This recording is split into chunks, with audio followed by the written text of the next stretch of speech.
முதல் நபி ஈசா வரையில் அனைவருக்கும் இதில் பொருத்தமுண்டு.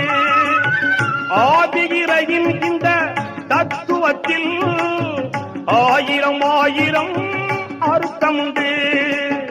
பதுரு சஹாபாக்கள் வரலாறு, பதுரு சஹாபாக்கள் வரலாறு தரும் படிப்பினை இங்கே பல நூறு.